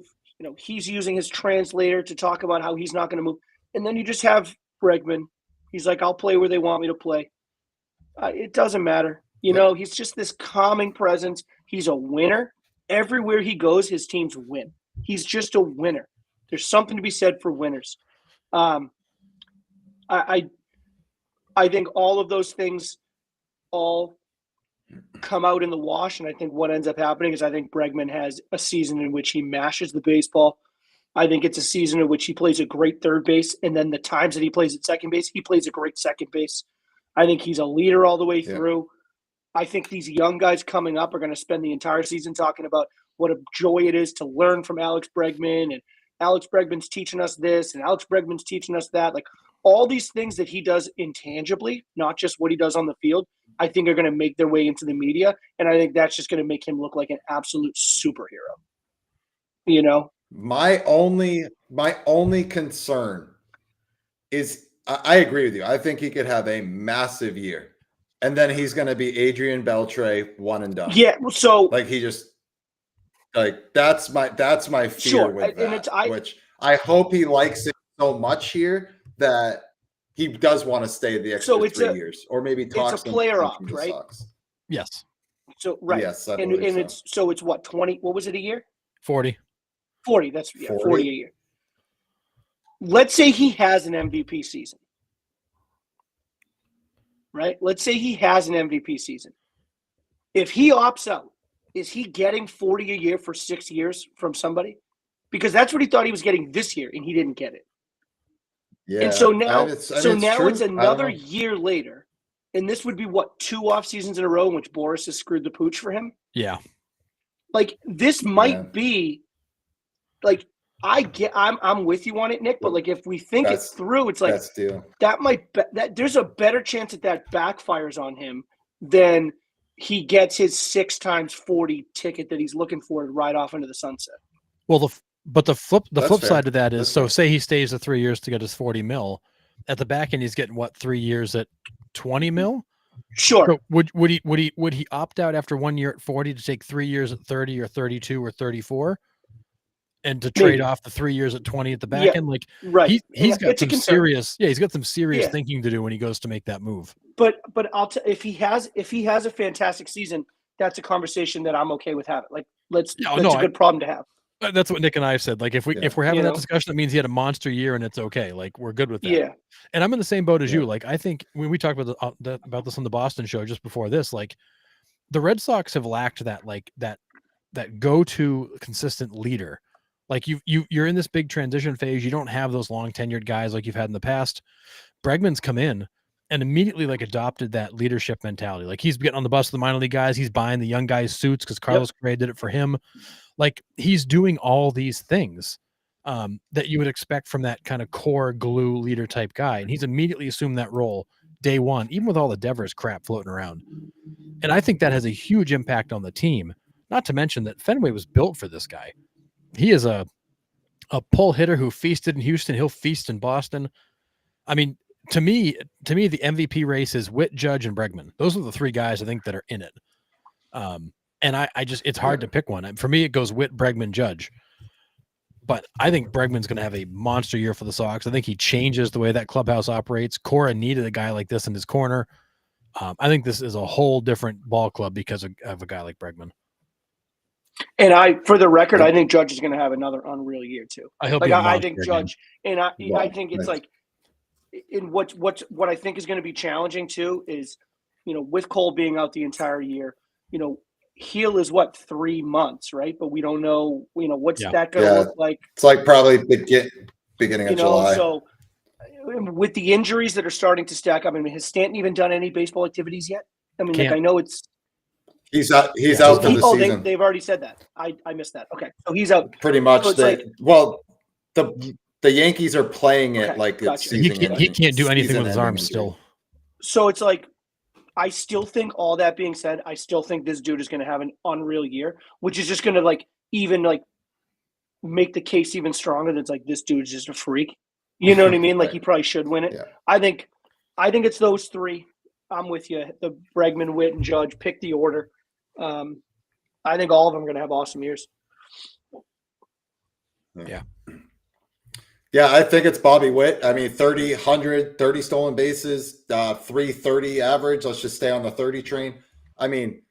There was not much the guy did not do last year. And for as crazy as a year that Judge had last year and has had the last few years, and listen, it's Judge and Ohtani until it's not. Let's just be honest here. But the year that Bobby Witt had last year, to even remotely be in the discussion with Aaron Judge with the season Aaron Judge had, it's something to say about how good this kid is. And he still has room to improve, which is scary. Let's be serious for a minute. So last year he was 23 and turned 24 during the season. All-Star, Gold Glove, Silver Slugger, batting title, 30-30, second in the MVP voting. He didn't turn 24 till midway through the year.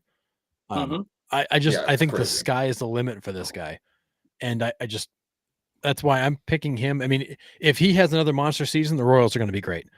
If he doesn't, the Royals are going to struggle. Like he is, to back to the argument of the guy, Sean, like he is the guy in the city. Oh, he is their guy. There's no doubt about that. They go where he goes.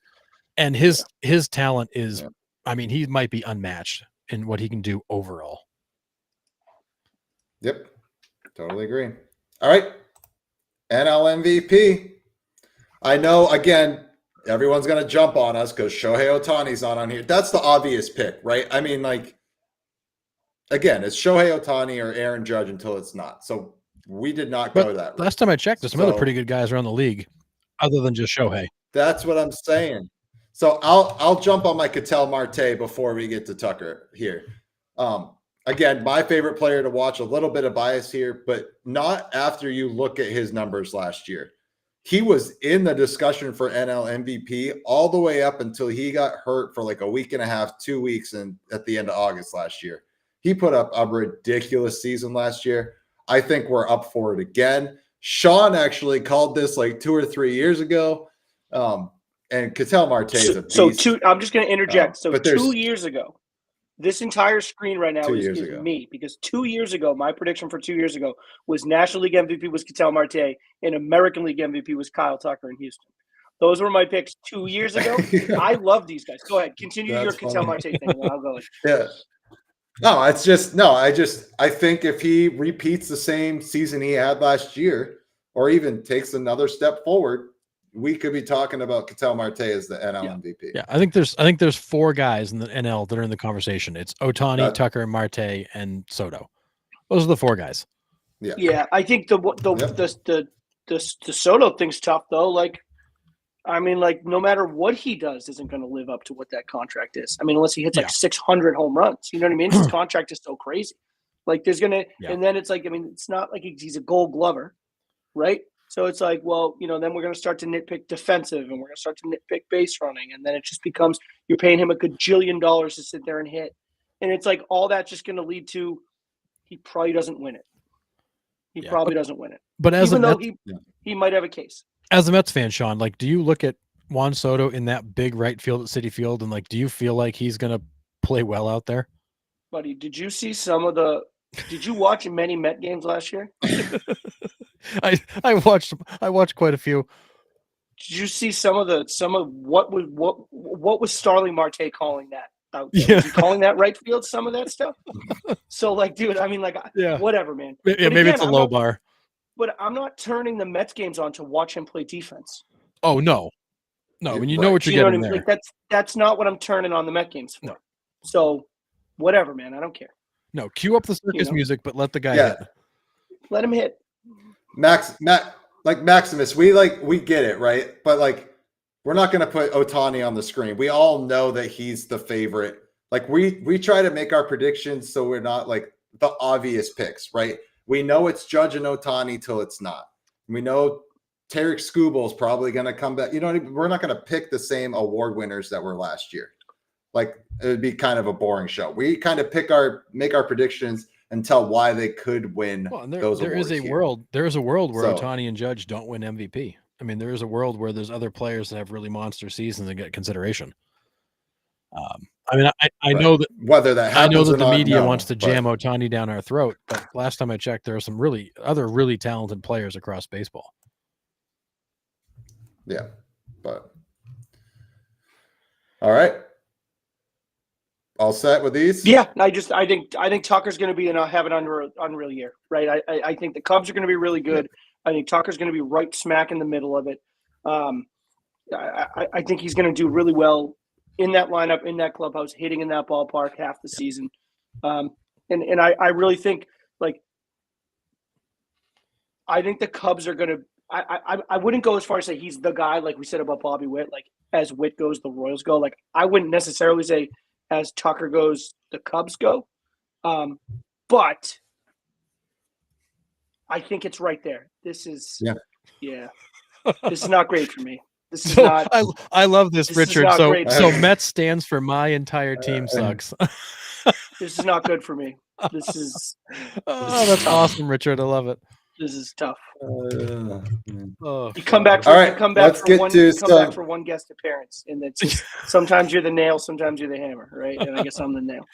Oh man, that's all right. All right, MLB trivia, and let me tell you, there are some doozies in here this week. So Nick's trivia chops have improved, Sean. So bear with us. All right, here we go. In Game 7 of the 2016 World Series, Anthony Rizzo walked. What is the significance of this walk? Was this the intentional late in the game? Yep. It was an intentional walk. Is that the significance of it? It is, but what about that intentional walk? In 16?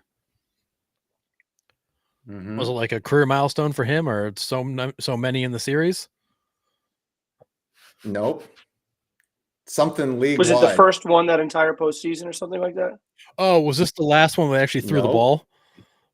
The last pitch. It was the last 4-pitch intentional walk. So I'm like, what is the significance with a walk in 2016? Nice. But yeah, that they've changed the rule shortly after. Yep. Good. All right. Who is the only player in Major League Baseball history to hit 50 doubles and 50 home runs in the same season? A different 50-50. When was it done? 1995. Say that wasn't Mo Vaughn. Didn't hit 50 home runs. Jim Thome? No. Oh, Tome's a good guess. No. Good guess. Think that team though. Oh, was this Albert Bell? Yeah. This is the Indians, 90. Yep.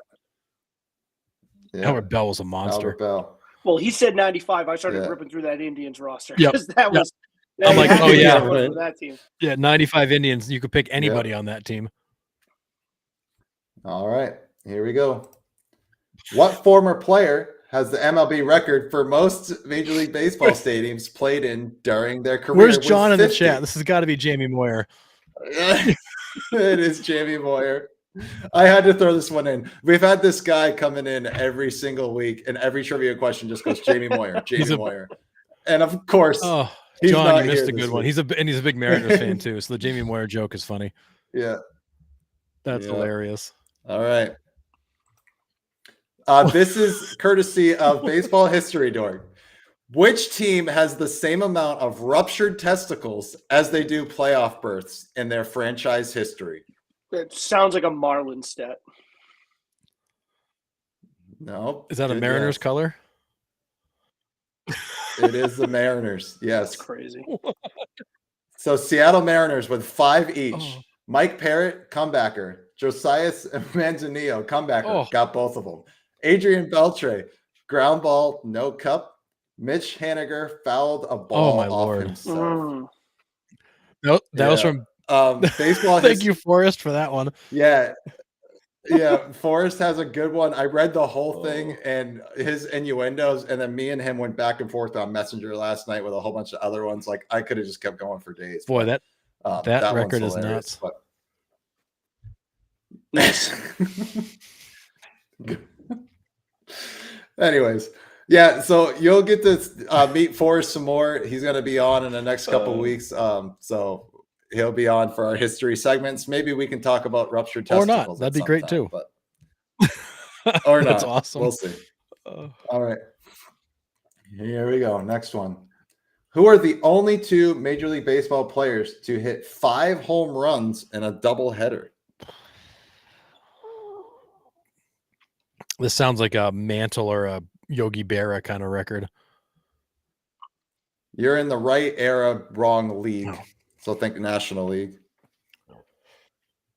For National League for both. So like Stan the Man. Yep, Right. Musial's one.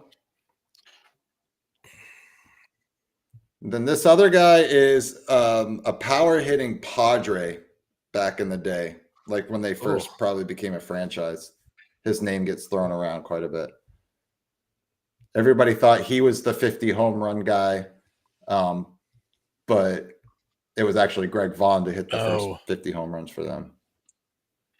Oh, man, I'm drawing a blank here. No idea.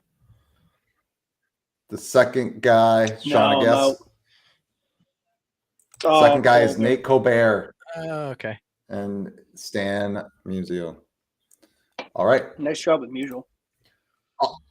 Yeah. August 11th, 2015 was a unique day across the MLB. This was the first and only time this has happened during the live ball era, and it involves every team in the league. What happened that day?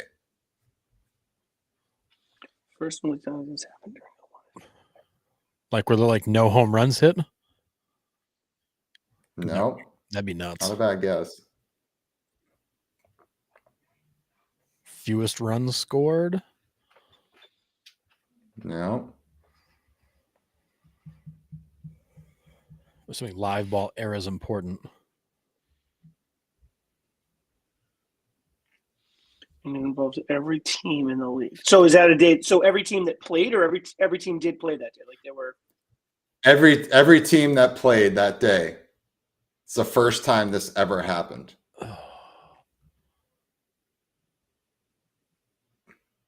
Think about who won the game. So all the road teams won? Across the entire. Close. It's the other. It's the won. opposite. Yeah. Every single home team won that day. It's the first and only time that's ever happened. Wow, that's pretty cool. Yep. There's no place like home. All right. Next one. If Jake Berger hits 250 on the dot this year, he will become the second player to record the same exact batting average for 4 consecutive years. Who is the only player to achieve this thus far? I totally know the answer to this question too. Sean, go. It's an Oakland Athletic. Go. It's Chris Davis with a K. Wow. It is Chris Davis with a K. 247 for 4 How do you years. know- We've how had do a you know version of this. We've had a version. Yeah, we of got this into a question discussion with this a before, while man. ago. Then Nick threw this trivia, a similar trivia question like this out, Gotcha. and Chris Davis was in it. Because But that's a weird thing. For I you to know. mostly wanted to. I know lots of weird I things. mostly wanted to point out that. I mostly wanted to point out that Jake Berger has a shot That is to do nuts. it, which is Yeah. crazy. Yeah. So, all right, next one. Connie Mack's and Vince Scully's careers overlapped by 1 year. Oh, So God. if you combine the span of both of their careers, how many Is a years would they bajillion cover? enough? Higher. Holy cow! I'll give you higher or lower if you 120. guess.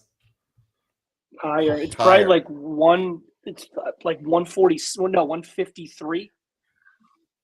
Lower than that. 145. 136. Just a little bit lower. That's 130. Jesus. Yeah, it's like those guys are crazy. 1886 to 2016. It's like all of baseball history. And it overlapped a year. Yeah. Overlapped 1 year. That That's is insane. crazy. Those two guys have spanned like Yeah. all of baseball history. Yeah. Wow, Wild. that's nuts. 130 years. All right. Talk about consistency. Name the player that hit 278 on the road, 278 at home, 278 in the first half of the season, and 278 in the second half of the season in 2015 for That the just Blue like Jays. screams like Alex Rios. I was going to Not say, him, if but you you're got in that the, right. like, Is it Vernon Wells? that would have been Vernon Wells? awesome. Not Vernon Wells. No. And I Encarnacion? mean, that screams Alex Rios. It does. It does. This guy's played for almost every single AL East team at this point. Danny Jansen? Played with the no. Played with the Red Sox, outfielder, great glove. I mean, insane glove. Wait, Played with the Red Sox a couple of years ago for a short stint. Played with the Rays, played with the Blue Jays, went to the Braves. He's kind of gone everywhere. With an insane glove. I'm like blanking right now. A righty. He got hit in the face too, hit by a pitch in the Oh, face too. Pretty. Yeah, Kevin Pillar. Oh, yes. It is Kevin Okay. Pillar. Yeah. I always forget that he was in Boston for a short Yes. period of time. That's right. Yeah. I forget he played Yeah. everywhere else. I remember Yeah. like Toronto. I remember the Red Sox briefly. I remember the Orioles, but that's it. Yeah. Yeah. All right. Next one. Which White Sox outfielder had no regular season home runs, only to hit a walk-off home run for the White Sox in Game 2 of the 2005 World Series? Is that like a Podsednik? It's Okay. exactly Scott Nice. Podsednik. Nice Because he's the only job. guy I can think of on that team that wouldn't have hit home runs. That team hit a lot. Yeah. Yeah. Scott Podsednik. Oh, Richard nice, got Kevin Richard. Pillar. Nice work. That's cool. All right. The only MLB team to have 2 immaculate innings in the same game happened on June 22nd of 2022. The same 3 batters were struck out in these 2 innings. Who were the pitchers that threw the immaculate innings? And bonus, if you can tell me who the 3 batters were. Holy cow. Is this the Orioles? Nope, It's the Giants? Gigantes, I think. not the Giants. Mets? Who else has Nope, got the not orange? the Mets. Down south in the middle. Oh, Houston. Astros? Astros. Yep. In 22, was it Verlander? Not Verlander. Christian Think of Javier. the- Oh, rocking the Oh, baby. Jesus Christ. Can't think of his Yo, name. you can't. I know. Garcia? I blank out on Garcia. names. Garcia, Luis Garcia. Thank you. Thank you. And this guy just got signed by the Cardinals because the MLBPA was all over the Cardinals for not Oh. signing a free agent. We You just told talked me about this about it last like- week. Yeah. Has a brother also in the league. Reliever. Taylor? Nope. Rob. Number Oh my God. 88. We just talked about this. Who was it? Phil Maton. Oh, that's right. Okay. So Oh. Phil Maton. Do you have any idea who the batters were? I'll even give you the team. Texas Rangers. Texas Rangers. So that sounds like something like Adolis Garcia would be involved in. Who? Adolis Garcia? Nope. I got Jonah Heim. Nope. Let's Josh think. First baseman at the time. Nathaniel Lowe. Oh, nice. Outfielders. Nice job, Richard. He got Phil. Oh, nice. Yeah. Outfielder, center fielder, switch hitter. 2022. I believe. Oh, it's his last name's like a T, isn't it? No, not a T. It's Ezekiel Duran.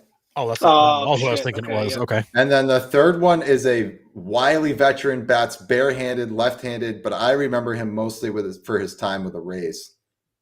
A lot of pop too for a second baseman. Yeah.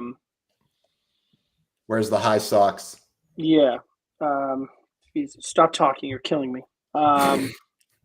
Dude, I'm picturing. I could draw you this guy's picture right now. Only I can think of is Zobrist, but it can't be Zobrist. Nope. Who am I missing? It is Just go. I can hate myself later. Brad Miller. Yeah, fuck Miller. That's right. Yeah, Brad Miller. All right. Next one. Forrest, you nailed it, Forrest. Sure, Mom. We get that all the time. Love it.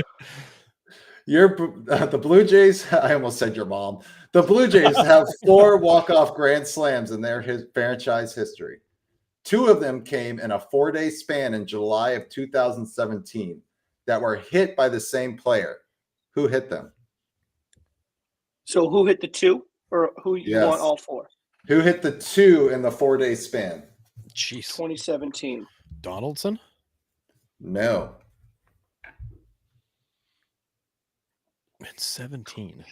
The following year, he was the World Series MVP. No. Steve Pierce?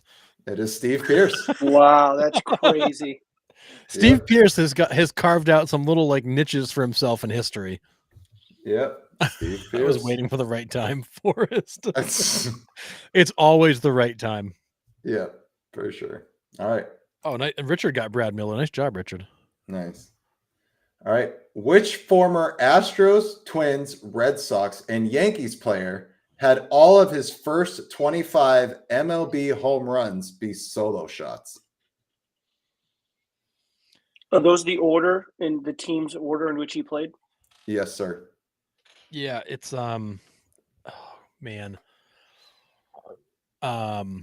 starts with an M. It's like Marwin Gonzalez. Yes, nice wow. job. Yep, Marwin Gonzalez. First 25 home runs were solo shots. It's crazy. That is nuts. Yep. All right. Who's he hitting behind? He should be yelling at them. Right. In July of 2008, the San Diego Padres only had 1 stolen base during that month. Who stole that base? Jamie Moyer? No, but you're really close. Is it an old pitcher? Yes, sir. Oh, geez. In 2008. Is that like a... So 2008 would have been like before Jake Peavy, or was it Jake Peavy? Not Peavy. Jake Peavy's time. Yes, that's before like Kevin Brown, it's after all those guys. After them.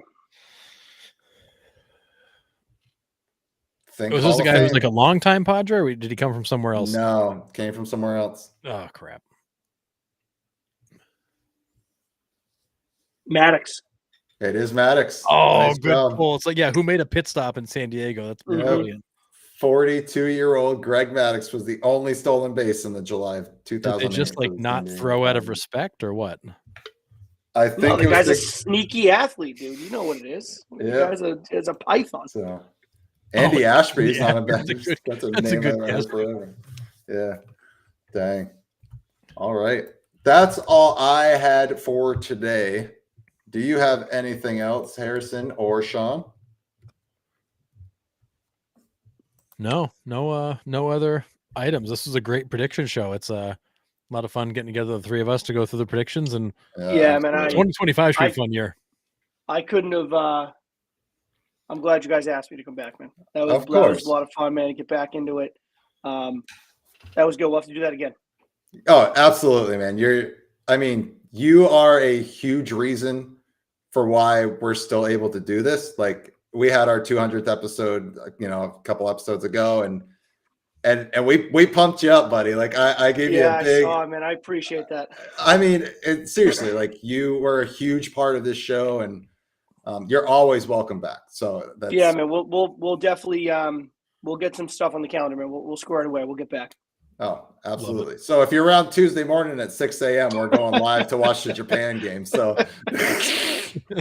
imagine from my classroom. Yeah, just don't mind Nick and Harrison. They're just watching the baseball game. Yeah, work on your packets, kids. I'm busy. Exactly. So, but yeah. All right. Well, thanks again for coming on, Sean. It was incredible. Love you guys. We'll see you Awesome. again. Thank you to everybody in the chat. As always, you guys were awesome. Keep coming back. We will be back on Tuesday morning at 6 a.m. for some Cubs Dodgers. So if you want to set your alarm and join us, I don't really know why we're doing it, but hey, we're going to be here. Hell not. Yeah, why not? So if you want to do that, you're more than welcome. And then our regular show will be Thursday night. So we will see you then. Before you go, if you haven't already, please like, subscribe, follow on Facebook, subscribe on YouTube. Yes, that would be incredible. We don't have the license for that, though. Unfortunately, we can't. But in our minds, let's all think about "Welcome Back" by Mace for Sean's exit. Yeah. So just follow on all the platforms. We'll see you all on Tuesday morning, or if not, we'll see you Thursday night.